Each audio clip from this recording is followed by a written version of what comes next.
have been saying this for last couple of years that GST will be the biggest reform that India has seen in last decades. When I say a business reform, this is not a tax change. Don't consider GST to be a tax change. GST will be a perfect business reform for the entire country. When you see that our government is moving in all directions, whether it's GST, it's demonetization, it's ease of doing business, it's digitalization. I say the future of indirect taxes is in GST. Even if we are not able to roll out GST by 1st of April, we might do it by 1st of June or 1st of July.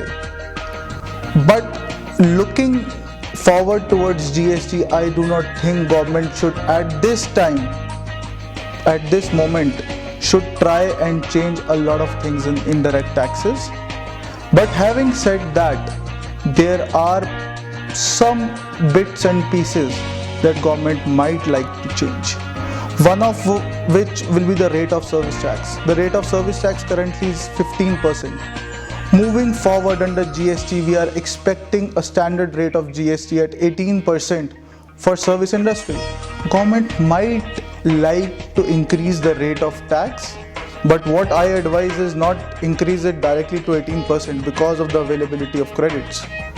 A lot of credits would be available in GST regime which are currently not available under service tax regime. Government might increase the rate of tax, but I'll advise marginally. Besides this, I also think that government should try and close a lot of open-ended litigations. Because going forward, as you know, there are lakhs and lakhs of officers are being trained for GST regime. Once we have GST, a major chunk of these officers would be moved from the service tax department, from the excise department, from the customs department, from the VAT officers, would be shifted to GST officers. We will have fewer people in the current taxes. So it is in the interests of the government to close the litigation as much as possible. Then I also see some minor changes with regard to Senmet credit regime. Going forward, GST will give a lot of credits. So thereby for the transitionary period, government might also like to open up or clarify certain issues which are there in the Senmet credit regime as of now, so that the availability of credit becomes seamless before we have GST. We might also have minor tweakings with the customs law, as we already know that basic custom duty will remain even after GST, but additional duties of excise and the additional duties which are levied under customs law would be merged in GST in the form of IGST.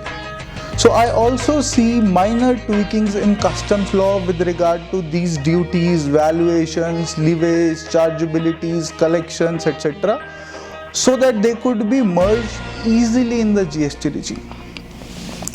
Having said that, I again think that GST is the biggest tax reform and government should, instead of changing a lot in the current regime, which will be applicable only for a couple of months before GST kicks in, they should concentrate more on the GST regime. One additional point, looking at demonetization and the number of transactions are growing day by day in the digital era, government should exempt service tax on all the digital transactions. Any transaction happening through credit card, any transaction happening through debit card, any transaction happening through any of the wallets, checks, etc., should be more or less exempted. Yes, government is moving in that direction. We just saw last week government issued some notification with regard to exemption of some business facilitators in government, rural banks, etc.